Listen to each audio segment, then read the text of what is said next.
নরসিংদীতে পৃথক প্রতারণার মাধ্যমে 50 থেকে 60 কোটি টাকা আত্মসাতের অভিযোগে 20 মামলার ওয়ারেন্টভুক্ত সহ 30 মামলার আসামি রহমতুল্লাহ ভূঁইয়াকে গ্রেফতার করেছে পুলিশ। সোমবার দুপুরে সাংবাদিকদের এ তথ্য জানান নরসিংদীর পুলিশ সুপার মোহাম্মদ আব্দুল হান্নান।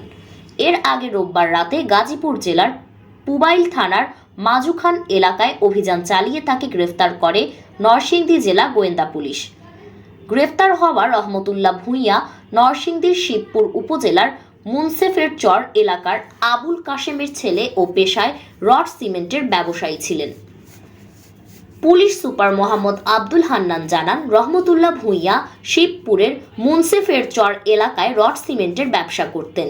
এ ব্যবসার আড়ালে প্রতারণার উদ্দেশ্যে শিবপুর মডেল থানা এলাকার কমপক্ষে 30 জন বিভিন্ন শ্রেণী পেশার লোককে ব্যবসায়ীকে মুনাফার লোভ দেখিয়ে এবং বিভিন্ন কৌশলে প্রতারণার মাধ্যমে প্রায় 50 থেকে 60 কোটি টাকা আত্মসাৎ করে। সে ভুয়া এতিমখানা দেখিয়ে একটি বিদেশি এজেন্সির নিকট হতে প্রায় 15 লাখ টাকা এবং রায়পুরার চরসু বুদ্ধিস্থ ইসলামপুর মাদ্রাসার নির্মাণ কাজ ও রড সিমেন্ট দেওয়ার কথা বলে 20 লাখ টাকা আত্মসাৎ করে। এছাড়াও অবসরপ্রাপ্ত বিভিন্ন সেনা সদস্যদের নিকট হতে বাড়ি নির্মাণের রড সিমেন্ট দেওয়ার কথা বলে কয়েক কোটি টাকা নিয়ে যায়। সব মিলিয়ে মোট 50 থেকে 60 কোটি টাকা আত্মসাৎ করে 2013 সাল থেকে সে গা ঢাকা দেয়।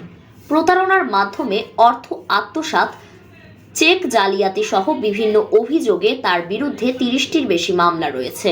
আরও মামলা প্রক্রিয়াধীন। এর মধ্যে তার বিরুদ্ধে শিবপুর মডেল থানায় 20টি মামলার ওয়ারেন্ট রয়েছে। জেলা গোয়েন্দা পুলিশ তথ্য প্রযুক্তির সহায়তায় প্রায় 4 মাসের চেষ্টায় অবস্থান নিশ্চিত হয়ে অভিযান চালিয়ে তাকে গ্রেফতার করে। সে মাজুখান এলাকায় রিকশা চালকের ছদ্মবেশে পলাতক ছিল। তাকে আদালতে পাঠানো হয়েছে। এর সাথে আরো কেউ জড়িত আছে কিনা তা তদন্ত করে দেখছে পুলিশ। আমি সকল সাংবাদিক ভাইকে আমি স্বাগত জানাচ্ছি। আপনারা জানেন গতকাল আমরা জনৈক রহমতুল্লাহ ভূঁইয়া, পিতা আবুল কাশেম, মাতা আকলিমা খাতুন, সাং মুন্সেফের চর, থানা শিবপুর, তিনি পেশায় একজন রড সিমেন্টের ব্যবসায়ী ছিলেন। এই ব্যবসার আড়ালে তিনি যে কত বড় প্রতারক ছিলেন সেটি আসলে এই শিবপুর সহ পুরো নরসিংদীর মানুষ আস্তে আস্তে টের পায়। ওনার কাজের ধরনটা ছিল কি, উনি ব্যবসার অন্তরালে বিভিন্ন মানুষের কাছ থেকে জমি বিক্রি, কম টাকায় রড সাপ্লাই দিবে, কম টাকায় সিমেন্ট সাপ্লাই দিবে, এইভাবে মানুষকে উৎসাহিত করে এবং তার যে প্রতারণার ফাঁদ সেই ফাঁদে ফেলে। এবং তিনি টার্গেট করেন বেশিরভাগ ক্ষেত্রেই ডাক্তার, ইঞ্জিনিয়ার অথবা রিটায়ার্ড সামরিক বাহিনী অথবা পুলিশ বাহিনী অথবা বিজিবি অথবা সরকারি কর্মকর্তা কর্মচারীদের। কারণ আপনারা জানেন যে সরকারি কর্মকর্তা কর্মচারীরা আফটার রিটায়ারমেন্ট যে পেনশনের টাকা পায় বা জিপিএফের টাকা পায়, সেই টাকা দিয়ে তারা সাধারণত একটা বাড়ি করার স্বপ্ন দেখে এবং এই যে জায়গাটা সফট জায়গা, এই জায়গাকে টার্গেট করে উনি বিভিন্ন ধরনের সরকারি কর্মকর্তা কর্মচারীদের যারা অবসরপ্রাপ্ত তাদের কাছ থেকে কম টাকায় কম মূল্যে রড দেওয়ার কথা বলে, সিমেন্ট দেওয়ার কথা বলে প্রচুর টাকা উনি নিতে থাকে এবং কখনো কখনো বেশি টাকা যখন নেয় তখন উনি চেক দিত। বিভিন্ন মানুষকে চেক দিয়ে উনি তাদের কাছ থেকে বিপুল পরিমাণ টাকা নেয়।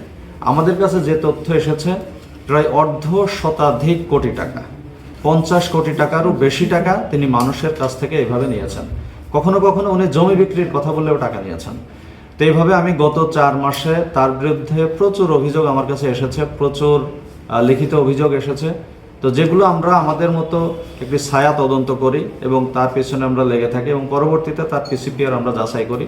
তাকে আমরা ওয়ারেন্ট বলে আমরা তাকে কোর্টে প্রেরণ করব এবং পরবর্তীতে যারা ভুক্তভোগী আছে সেই ভুক্তভোগী পক্ষ তাদেরকে আমরা পরামর্শ দিয়েছি তার বিরুদ্ধে মামলা দায়ের করার জন্য।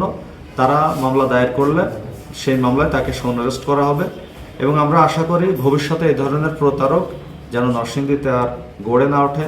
এই যে মানুষের অর্থের নিয়ে, মানুষের কষ্টের অর্জিত অর্থ নিয়ে সে কখনো কখনো মুনাফার লোভ দেখিয়ে, কখনো কখনো কম টাকায় রড দিবে, কম টাকায় সিমেন্ট দিবে, কখনো জমি বিক্রির কথা বলে মানুষের কাছ থেকে টাকা নিয়েছে, বিভিন্ন সময় চেক দিয়েছে তাদেরকে সিকিউরিটি হিসেবে। তো এই ধরনের কাজ থেকে আমাদের সবাইকে সচেতন থাকতে হবে। তার এই গ্রেপ্তারের মাধ্যমে আমি বিশ্বাস করি নরসিংদীবাসী একটি মেসেজ পাবে এবং এই ধরনের নতুন কোনো প্রতারক যাতে জন্ম না হয় সে ব্যাপারে আমরা সচেতন থাকবো এবং আপনাদের মাধ্যমে আমিও এই মেসেজটি এই বার্তাটি দিতে চাই। আপনারাও এই বিষয়টিকে মানুষের মধ্যে প্রচার করবেন এবং নরসিংদীবাসী যাতে প্রতারণা মুক্ত একটি সমাজ পায় সেই আশাবাদ ব্যক্ত করছি। সবাইকে ধন্যবাদ।